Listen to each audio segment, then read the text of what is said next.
Hey, with the Def family, yep, you heard it. It's your boy here, and we are back for some more Fire Emblem Heroes. So we're going to be doing a top 10 units in the game tier list today. So I have this section of units here that are units that I wanted to at least give an honorable mention to, or at least show in the video. So we have them here, but they didn't quite have all of the tools in the shed needed to quite make the cut for top 10 in my opinion. Now, also, I did do a video for top 10 units in the game not too long ago. When did I make this? Let's see here. Okay, 2 months ago, I made a top 10 units in the game tier list, but as you guys may already be aware, the meta in Fire Emblem Heroes is moving at NASCAR speeds. So anything that was top 10 2 months ago is going to have a hard time being top 10 2 months later, unfortunately. Okay, here we have a section of units that I thought made the cut a little bit above these guys down here, but still not quite high enough to actually make the push into top 10. Okay, here we have some guys that have a legitimate case to actually be top 10. Now, this is really going to be subjective at this point, because I think any of these units you could convince me into actually having in top 10.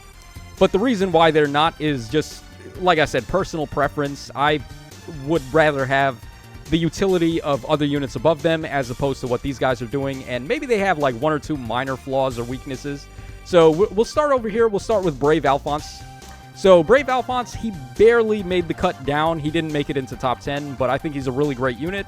Obviously, his ability to permanently raise stats is very powerful, and it can be effective in just about every mode in the game.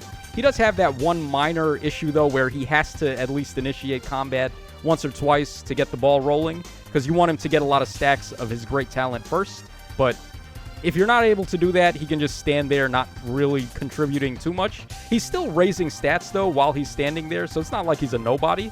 But he really does just want to initiate combat a couple of times first before he really starts to get out of control. Okay, then we have the Summer Gold Mary, who is a really good unit as well. Now, she's a harmonic hero, so that can be great for Aetherraid's defense teams, where you can slide in your duo's hindrance and just have that duo hero necessary to activate it, which is good because right now there's a limited number of good duo heroes for defense teams. So she does have that one niche. She's also got a really great debuff on her weapon where she's doing a lot of debuffs to the enemy's attack and defense. Very powerful stuff there. And what else is there to say? She's just a great, like, frontliner, kind of. We've moved a little bit away from, like, Omni-Tank singular units, more so back in favor of, like, save units, I think. So, like, saves are back on top again. But Omni-Tanks, depending on how well-versed they are, can still definitely hold their own. And this is one of those units that can do that. She, of course, also has the great duo skill where she gives Bulwark. So I think this is a great unit still, but just not quite top 10 worthy. Okay, we have Bride Sharena up next. Another really good unit. Really good for Gale Forcing, and she's pretty good in just about every mode except maybe Summoner Duels. Although even there, she can certainly get the job done depending on the situation. So for Aetherraid's offense, I think she's just, like, insane. She's among the top 3 Gale Forcers right now. So that definitely has some good merits for her. She's got 4 actions potentially, which is tied for the highest in the game pretty much.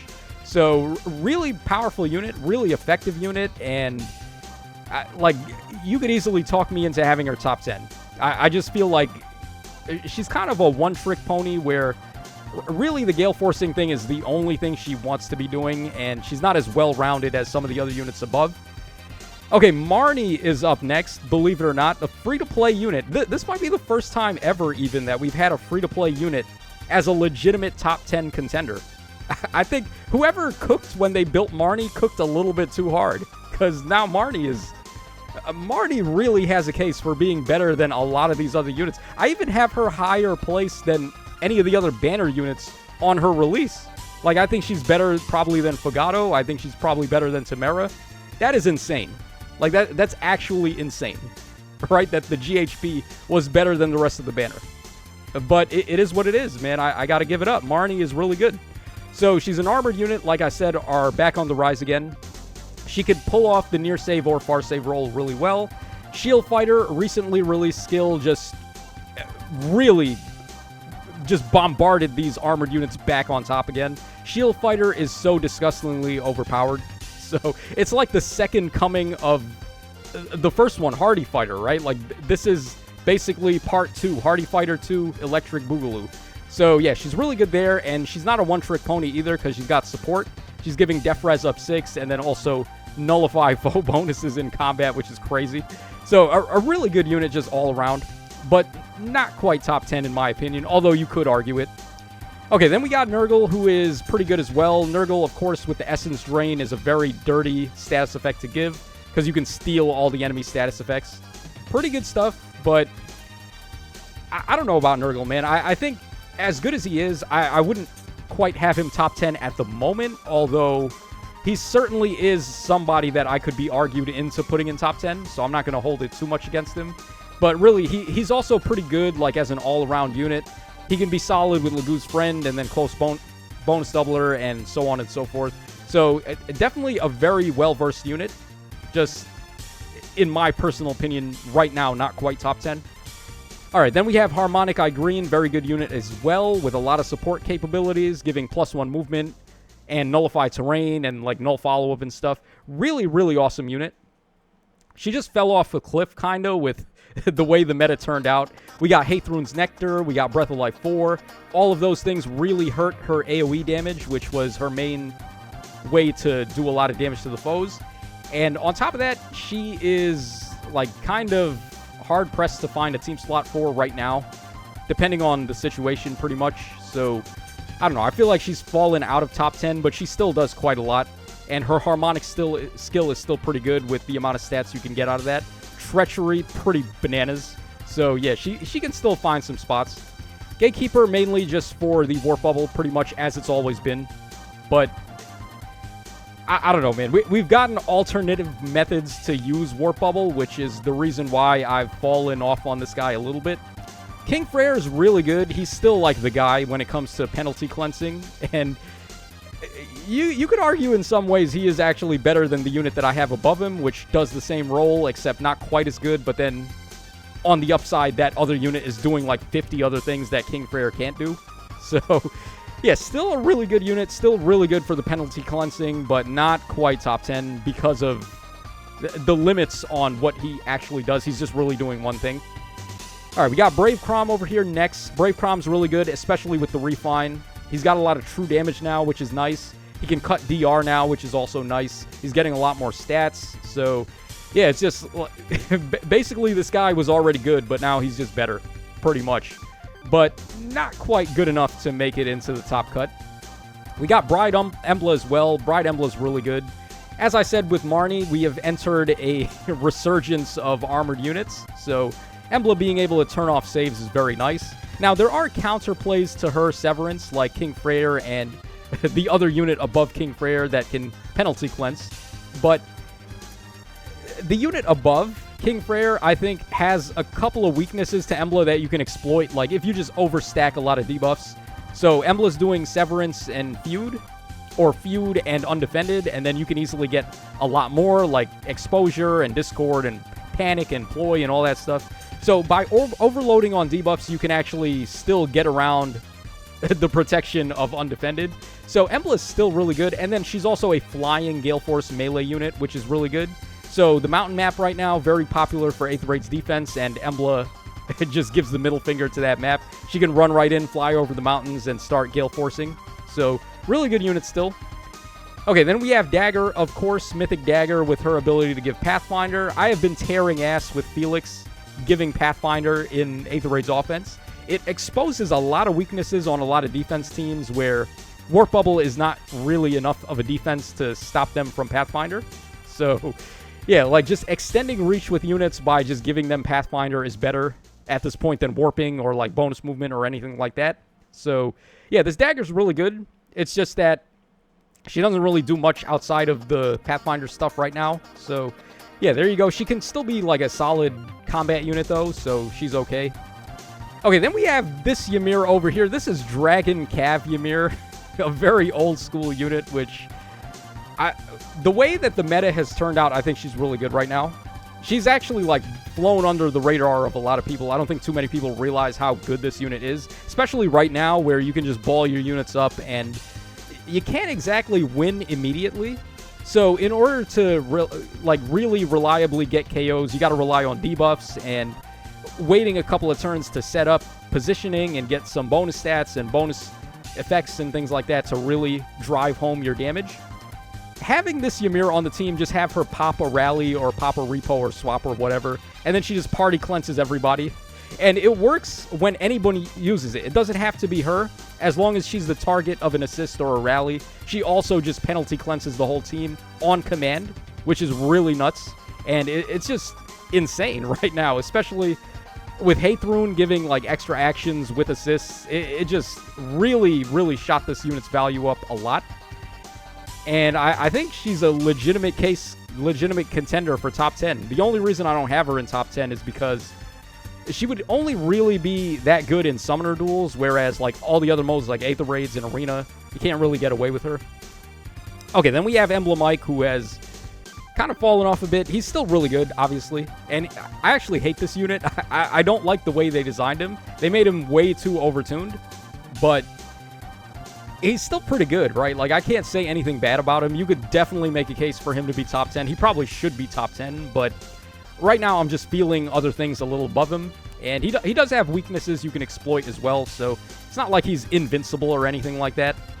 Then we've got Seliph, Brave Seliph, also really good unit who got a really good refine, just like Brave Crom. Anything he initiates on, I feel like he just bodies. But the problem with that, though, is that his enemy phase definitely needs a little bit to be desired. So unfortunately for Brave Seliph, I don't have him quite in top 10, but still a very powerful unit. We got Gulveig up next, the Summer Gulveig, who is really good, really dominant Gale Forcer. She is among the top 3 Gale Forcers in the game right now. She's fallen on some hard times a little bit because Fiorm, of course, and the resurgence of save units and like Far Saving and Shield Fighter has kind of made it hard for her to get kills, but it's not impossible. And like I said with Embla, there are ways around enemies using save skills. If you've got Embla to do undefended, and then you've got Gulveig to pretty much clean sweep after their Fiorm has been hit by undefended, you're pretty much good to go.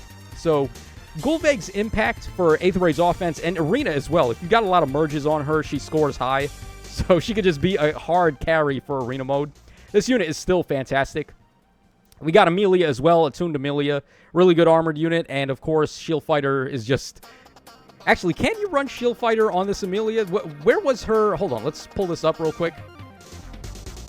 I want to see where Amelia's preference skill was. I think it was her A skill. Let's just double check that. Hopefully it's not the B skill. Okay, yeah, I was right. It is her A skill. So you can go ahead and run Shield Fighter on Amelia if you want.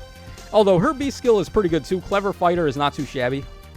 But it certainly ain't no Shield Fighter. So, yeah, Amelia has a really good role she can fill, just being a good armored unit. Also a good color. She's blue, which has color advantage against the primary melee unit right now. So that's awesome.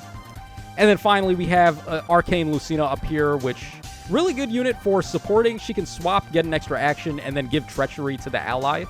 So just a really good way to raise your DPS. Very important right now for doing a lot of damage to the foes that are insanely hardy and tough to get rid of. So yeah, but unfortunately for her, I don't quite have her in top 10. Alright, so here we go. We're getting to top 10 now. I only have 8 units in the tier above, and then these two I think are debatable. So we have Valentine Myrrh, and then we have Gatry, both really fantastic units, but there's definitely an argument to be made for any of these guys sliding in and replacing their spots. But right now, I think Myrrh and Gatry are the two. So, like we said, we're in the armor meta. Shield Fighter is just that good. Gatry's got color advantage against the best melee unit right now, so that's awesome for him. And his refine was really good, too. So, this guy's cooking. He's cooking really hard. Myrrh as well, like, she's really good. She still has Warp Bubble, and she can double as a save unit, and you give her Shield Fighter. So, her being able to do all that, I think, still solidifies her place as a top 10 unit.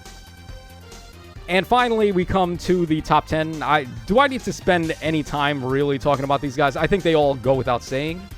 They're all phenomenal units, and the reason why they are here is because I don't think anyone can make a case against them being top 10.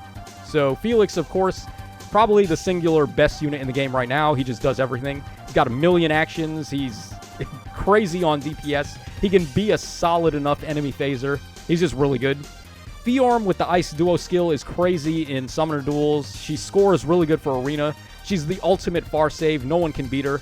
Well, a very limited number of things can beat her. So, yeah, just a very awesome unit. You can even give her near save as well. I've seen people getting away with that. It just goes to show how busted Shield Fighter is. That you can run near save on a unit that has no business being a near save, and it still works. So, yeah, Fiorm's really good. This Brave Robin's really good. She does a million things. She does, what does she do? Hush Spectrum. She does Kanto 1 support, Attack and Speed Up 6 support, Ice Tile support, like Panic, you name it. She just does everything. Also, she's a great unit for Kanto Curb, which is even more support utility that she can have. We've got Haythrun up next. Haythrun is insane. Like, what the hell? She's probably the best defensive unit in the game, I want to say, because she herself can be insanely hard to get rid of, and then the amount of support she's giving to everybody with the Nectar is just nuts. And she also has a debuff effect, too. I don't know why she has that. She does, what is it, attack and defense -7. And then she does, like, nullify enemy miracle effects, non-special miracle. And she also reduces the effects of deep wounds or something like that. Or inflicts, like, deep wounds on the foes as well. It's crazy, like, how overtuned they made this unit. But she is top 10 for sure. Attuned Micaiah, who I have just above King Freyr because she does kind of what he does, and then she does like 50 other things. She does debuffs, she does a lot of damage, she gives allies warp support and all that stuff. So just very fantastic unit that really was like she was the wayfinder for units to just do 50 things. I feel like every unit since her has just been doing way too many things, way more things than necessary, and she was the start of that. But King Freyr still cleanses all penalties. Micaiah only does 2. So depending on how much you overload on start of turn debuffs, you could actually get away with stuff like Severance and so on and so forth. Alright, then we have Duo Robin, of course. Her duo skill with the reposition and the second action is really good. Then she's doing Hush Spectrum afterwards. Her duo skill is really strong, giving Dual Strike and then also Rally Spectrum. That's insane. That might be the best duo skill in the game. So, yeah, this unit's really good. Really powerful support unit. Also another good unit to give Kanto Curb to. Okay, then we have Bernadetta, who is probably one of the few units. I want to say she's like the only one. There is Fogato. He can kind of do it too, but Fogato's not doing a million things like Bernadetta is. She can reflect penalties on herself back to the enemies, which is nice. Then she's giving allies paranoia and all that stuff. So, like, this unit's really good. I actually was sleeping on her a little bit. I'll come out and say it. I had Brave Alphonse above her, but right now I think probably Bernie is a little better considering where the game has shifted since that Brave banner came out. So, yeah, Bernadette is definitely top 10, I would say. And then finally, Ector Deer, who is maybe the single best melee unit in the game. I don't know. He's really well-rounded. He's got a lot of support with his bonus doubler and then, like, blue bonus buff +3, which is crazy. Then he's got a lot of coverage. He's a melee initiator, which is great. And then his enemy phase leaves very few things to be desired. Really awesome unit all around, just very good. So, yeah, that's going to wrap us up for the top 10 units in the game tier list. Let me know what you guys think about this. Now, if we go ahead and take a look over here, how many units on top 10 that I have right now have actually retained their status from 2 months ago? Let's see. Okay, Micaiah, Robin, and Myrrh. And that's pretty much it. And it goes to show, too, because I had these 3 all the way in the front. So it just goes to show that I kind of had that foresight to see they would age well. And then the rest of these guys, not so much. Leon would have aged well had it not been for Kanto Curb. Like, that really just put a stopper to this guy and his nonsense. And then also how powerful the far saves have become. And then the rest, like, I mean, there were a lot of stuff here that we had in contention, like Igreen, Sharena, Gulvaig, Ike. All of them, you could have argued, still could be top 10 even right now. So I had them down there. And then Thor and Satyr, not so much. Satyr's got it even worse off with Kanto Curb than Leon does, because she's not as good of a damage dealer as he is. So, yeah, there you guys go. That wraps us up for top 10 units in the game. Let me know your thoughts in the comment section down below, and I will catch y'all again on the flip side.